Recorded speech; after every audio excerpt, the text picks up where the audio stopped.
E o tema de hoje é Vivendo na Esperança, que o Levi não colocou ali o novo que eu lhe dei. Pronto, já vi, eu depois desta imagem eu trabalhei outra porque queria também ler outro texto, mas o meu escudeiro não fez o que eu lhe pedi. Hoje o tema é Vivendo na Esperança. Eu sei, agora só para quebrar o gelo, os irmãos vão ter a esperança que eu acabo a horas. É a primeira coisa, que eu não ultrapasse o nosso horário. E eu sei que muitos têm que trabalhar de manhã muito cedo e, portanto, às vezes é difícil, não é, gerir esse tipo de tempo. Embora Deus mereça todo o nosso tempo, mas nós também temos que ter regras, não é, no tempo que usamos. Vivendo na esperança. Agora eu queria, para não estar eu sempre a falar, quando os irmãos ou as irmãs, eu gosto sempre de perguntar o que é que o tema vos diz. Quando ouvem esta frase, vivendo na esperança, qual é a primeira coisa que vem à vossa mente? Não quero voluntários à força.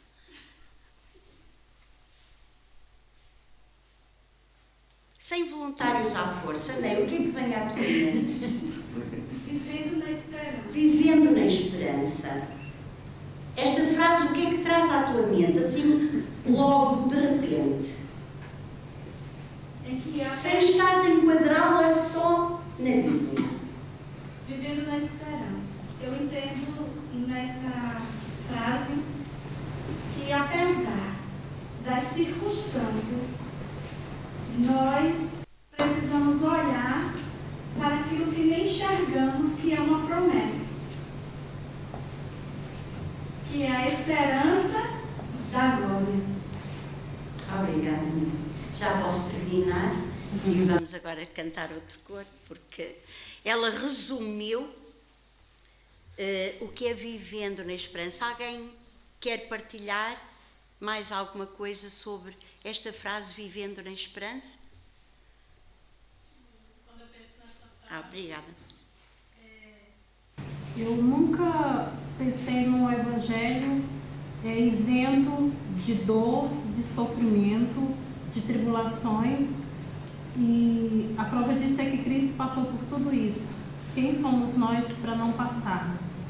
Mas o que mais me dá esperança, quando eu penso na própria trajetória de Cristo, quando eu penso nos meus dias em crise, é que se eu permanecer firme em Cristo e não desistir, eu sei que isso um dia vai ter fim. Um dia vai ter fim. Eu sofro por muitas coisas, estou recém-chegada, que é imigrante, sofre por diversas situações. Parece ser diferente, não é? Mas sofremos por saudade, sofremos pela ausência, sofremos por perda de pessoas e sofremos pelo cotidiano, e não é diferente para o cristão. Mas eu sei que o que mais renova a minha esperança é saber que um dia isso tudo vai acabar. E eu vou para um lugar onde eu não vou ter que me preocupar mais em viver com dores, com saudade, com sofrimento. É isso. Quando eu penso em esperança, eu penso no céu. Eu penso em Cristo. Eu penso na promessa que Ele me fez. Obrigada, Lícia. Obrigada, Né? Obrigada. É exatamente este o conceito de vivendo na esperança, e que está também descrito naquele versículo de Romanos 15, 13, e também neste texto que nós já vamos ler. No devocional, não sei quem leu o devocional que o pastor coloca no WhatsApp. O pastor, através da mensagem que Paulo dá na carta aos Romanos, ele salienta aqui que as pessoas com esperança têm um coração agradecido, cheio de alegria e cheio de paz. Portanto, indiferente, independentemente às circunstâncias. Quem vive na esperança sente esse estado, vive neste estado. este estado emocional, não é? De paz, de alegria, de estar agradecido mesmo na tribulação, é uma consequência de quem espera em Deus, porque um dia isso vai terminar. Também quem assiste ao grupo do WhatsApp da União Feminina, a nossa irmã Gorete, que está responsável já há um mês e agora prolongando mais uma semana, ela está responsável pelo Ministério da Palavra e ela fala-nos todas as manhãs da Palavra e partilha a Palavra, e o tema desta semana é esperança. Sabem que o Advento, aquelas 4 semanas que antecedem o nascimento de Jesus, são divididas por esperança, paz, alegria e amor, que termina no amor de Deus enviando o seu Filho. E no tema a esperança, ela hoje falava... Alguém se lembra? Não sei quem ouviu. No final, ela falava... de como nós devemos guardar a nossa mente. Ela até falou em capacete. Nós temos que colocar um capacete, que é a palavra, não é? Para que nada exterior penetre, não é? E nos faça desviar do foco de Deus.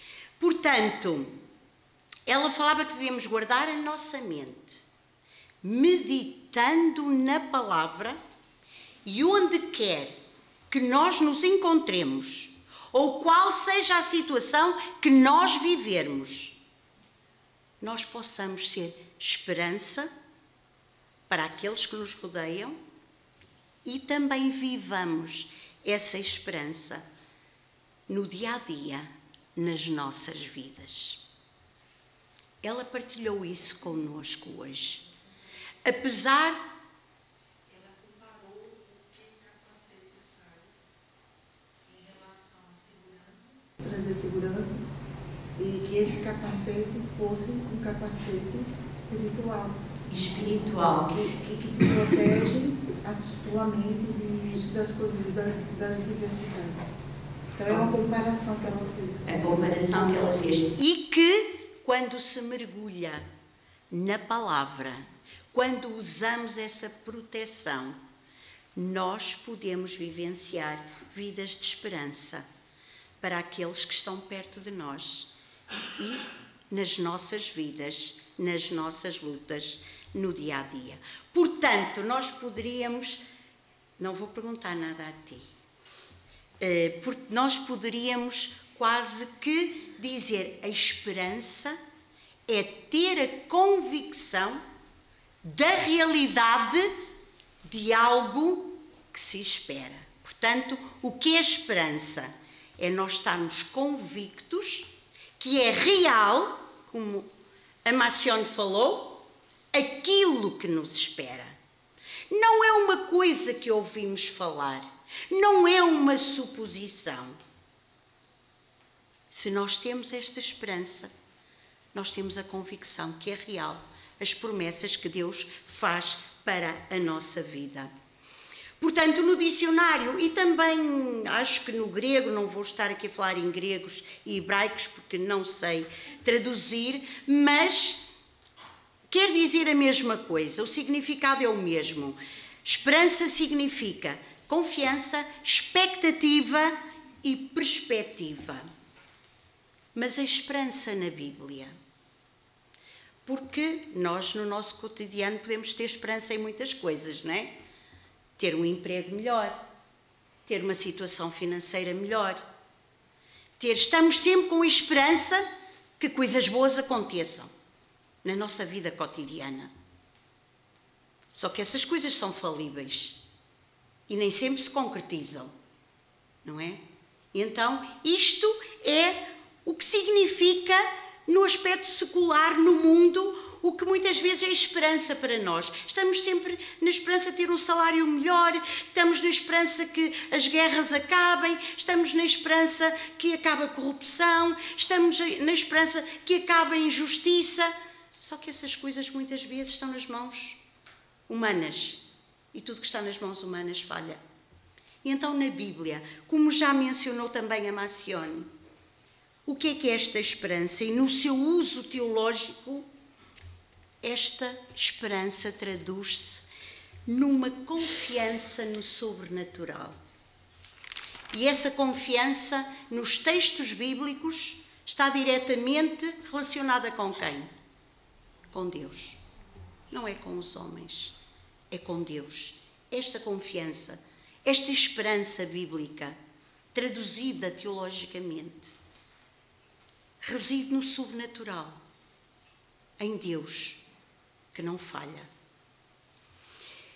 E também nos indica que nós podemos ter a convicção da bênção de Deus nas nossas vidas e na provisão divina, tanto na vida presente como naquilo que está por vir ainda. Será a vida eterna ou será a vinda de Jesus? Portanto, nós podemos ter a certeza e a firme convicção que esta esperança que a Bíblia fala a cada crente, a cada pessoa, a cada ser humano que crê no Senhor, é que Ele é uma bênção e a nossa provisão para os dias de hoje e aqueles que ainda virão e também na eternidade.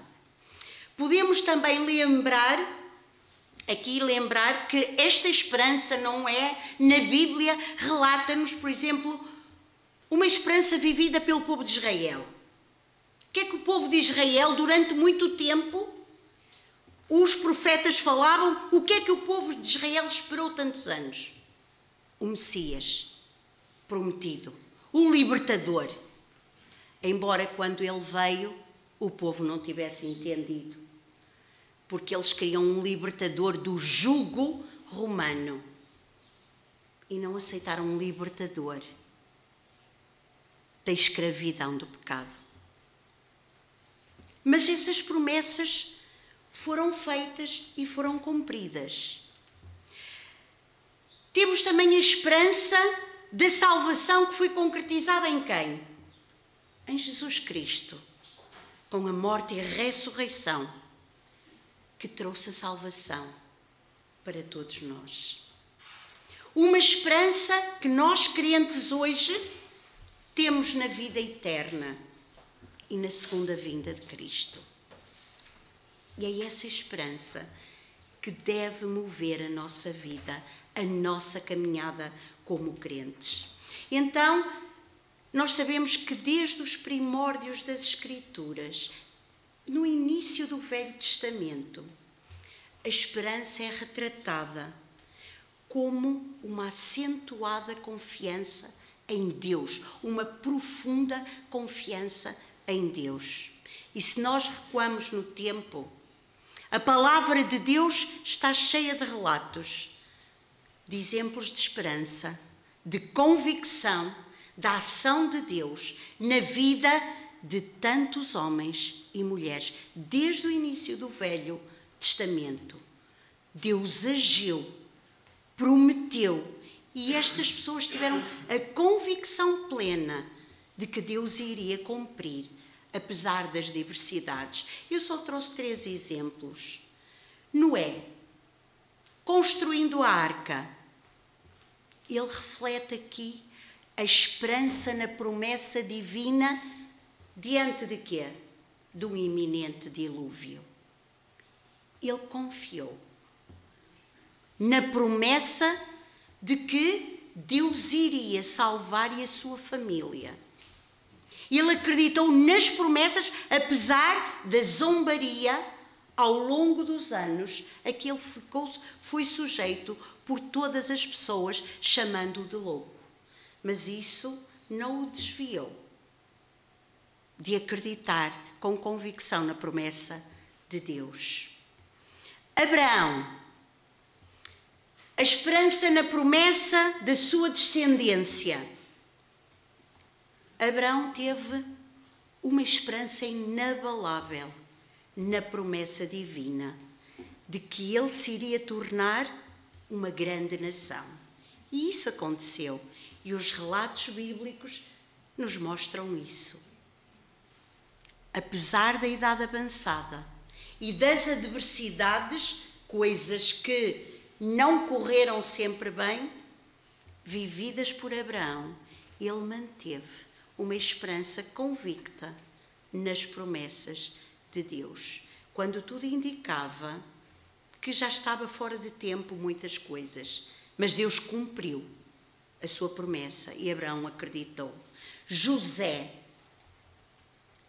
a sua esperança, a esperança deste miúdo, deste jovem, deste homem, porque esta esperança acompanhou ao longo da sua vida, desde a sua meninice, a sua esperança em tempos tão difíceis. A sua jornada de vida foi maltratado pelos seus irmãos, foi vendido como escravo, mais tarde foi acusado e preso injustamente, mas a esperança de José em Deus o manteve firme e fiel até ao fim dos seus dias. Portanto, amados, qual será a melhor definição para a palavra esperança? Esperança é olharmos para uma realidade degradada, como nos falou a irmã Macione e a Ney, uma realidade degradada, árida, fria, hostil, e dizermos para nós mesmos, diante destes quadros desoladores que muitas vezes vimos, e esta pintura muitas vezes está na nossa vida, na nossa família, com os problemas que enfrentamos, ou no mundo, com as injustiças que enfrentamos. Este é o quadro da degradação que nós vivemos. Mas a esperança é nós dizermos para nós mesmos, diante disto tudo, eu tenho condições para continuar e não vou desistir. Portanto, nada é suficientemente forte para abalar a esperança que temos em Deus, porque é mais aquilo que está para vir, como disse a Marcione, e naquilo que nós temos que confiar, do que aquilo que nós podemos ou possamos estar a viver naquele momento. Portanto, quando tudo parece mau, quando todo o quadro é negro da vida que estamos a viver, esperança é dizer, eu vou continuar, eu não vou desistir. Isto é esperança. Então, através da leitura da palavra, vamos fundamentar a esperança que nos é proporcionada por Cristo. Eu queria que alguém lesse Romanos, capítulo 5, do versículo 1 a 11. Não sei se está, se não podem abrir as Bíblias. Romanos, capítulo 5, e ler estes 11 versículos. Se não quiser uma pessoa, podem ler várias. Não demorem, que é para o nosso tempo também não ficar muito apertado. Sendo, pois, justificados pela fé, temos paz com Deus, por nosso Senhor Jesus Cristo, pela qual também temos entrada pela fé a esta graça, na qual estamos firmes e nos gloriamos na esperança da glória de Deus. E não somente isto, mas também nos gloriamos nas tribulações, sabendo que a tribulação produz a paciência, e a paciência a experiência, e a experiência a esperança. E a esperança não traz confusão, porquanto o amor de Deus está derramado em nossos corações pelo Espírito Santo que nos foi dado. Porque Cristo, estando nós ainda fracos, morreu a seu tempo pelos ímpios.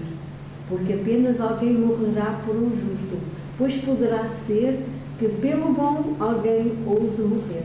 Mas Deus prova o seu amor para connosco, em que Cristo morreu por nós, sendo nós ainda pecadores. Logo, muito mais agora, sendo justificados pelo seu sangue, seremos por ele lavados da ira.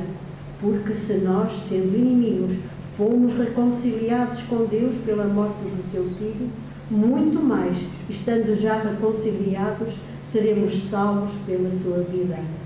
E não somente isto, mas também nos gloriamos em Deus por nosso Senhor Jesus Cristo, pelo qual agora alcançamos a reconciliação. Amém. Obrigada. Que texto! 11 versículos onde nós podemos ver porque é que não devemos ter esperança. Porque é que às vezes nos sentimos tão desesperançados? E uma pergunta, afinal, que esperança é esta? Certa vez num quadro pintado, estava uma seguinte frase, que por acaso é uma frase muito interessante. Se, no quadro não era nada cristão, nem tão pouco. Se, esta frase estava escrita, se a tempestade não passar, aprende a dançar à chuva. Fica assim um vazio, como que a tempestade não passar, vamos dançar à chuva. Isto tem um sentido, é uma frase muito interessante e profunda. Vamos passá-la para este texto que nós acabamos de ler. Nós, por vezes, suplicamos a Deus que acalme as nossas tempestades pessoais. Mas muitas dessas vezes é bem mais importante para Deus que nós possamos sentir a presença dele na nossa vida, neste processo das tempestades, do que uma resposta à oração. É mais valioso nós sentirmos a presença de Deus quando passamos pelas tempestades do que muitas vezes a resposta que nós queremos às orações. É claro que eu não estou aqui a dizer que Deus não pode acalmar as tempestades. Deus pode acalmar e remover qualquer tempestade na nossa vida. Mas aprendermos com o Pai amado a dançar à chuva é outra coisa. Como disse a nossa irmã, eu sempre vou pegar nas suas palavras porque ela acabou por resumir o que é esperança. Nós podemos viver muitos ataques pessoais, muitas tempestades da nossa vida e as nossas orações centram-se em que Deus remova as tempestades da nossa vida. Só que às vezes Deus quer que nós sintamos somente a presença dele, a paz que ele nos dá, a capacidade de viver essas experiências sem nos desesperarmos. Isso é um ensinamento, é uma caminhada. Muitas vezes é mais importante esta paciência na tribulação do que a resposta que nós queremos à oração. E não é porque Deus não possa responder e terminar com a tempestade. Isto é uma verdade que parece muito estranha, mas é uma verdade libertadora. Porque passar pelas tempestades, passar por dificuldades, com paz no coração e paz de espírito, e mesmo assim agradecer pelo que estamos a passar, é porque nós estamos nos braços do Pai. E quase que podemos ir buscar esta frase que estava no quadro: dançar à chuva. A tempestade continua, nós estamos a molhar-nos, mas na diversidade nós encontramos uma outra saída, sem desespero. Deus conhece o nosso coração, irmãos, sabe bem melhor do que nós aquilo que nós necessitamos, o que nós precisamos dia a dia. Mas quando nós o buscamos, durante as nossas tempestades, nós devemos sempre priorizar o acolhimento nos braços do Pai amoroso e deixar que Ele nos encha com o Espírito Santo para podermos ficar em comunhão com o nosso Deus. Porque às vezes as tempestades e o querermos acabar com as tempestades, causa-nos revolta. Portanto, Deus quer outra coisa, paciência. Quer que nós nos recostemos nos braços do Pai. Quer encher-nos do Espírito Santo para ficarmos em comunhão com Ele. E esta comunhão é muito importante, porque ela vai transformar a nossa vida e restaurar o nosso sofrimento. Por exemplo, imaginemos que nós somos confrontados, infelizmente isso acontece muitas vezes, escolhi só este exemplo, com uma doença grave, com um diagnóstico desolador. Primeiro, somos humanos, vem a nossa carnalidade, as nossas inseguranças e nós ficamos em choque quando ouvimos uma notícia de uma doença tipo cancro, que assusta, não é? Que é um nome tão assustador.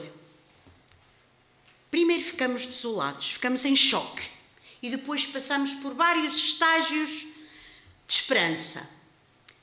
Primeiro, nós temos esperança de que o médico, apesar de nos ter dito aquilo, se tenha enganado no diagnóstico. E pode não ser assim tão grave. Mas depois confirma-se. Nós, afinal, estamos com aquele diagnóstico de doença grave. E então vamos para outro estágio da nossa esperança. E temos esperança no medicamento ou temos esperança num tratamento que seja eficaz e que remova de nós essa doença. Mas, há sempre um mas, quando estas esperanças não se confirmam, temos esperança que Deus responda às orações com um milagre.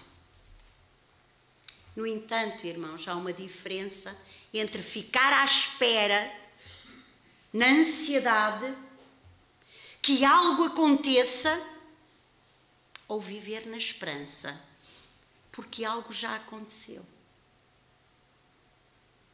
Porque nós estamos a viver na paz de Deus. Porque nós sabemos, no mundo tereis aflições, tribulações. E somos servos. Temos que estar ao dispor nas mãos de Deus, tendo a esperança que a vida na eternidade é muito melhor do que a vida aqui. Portanto, às vezes não conseguimos ver no desespero que Deus já tem algo para fazer na nossa vida, mesmo no meio dessa tempestade. Nos momentos difíceis, o nosso coração, não é?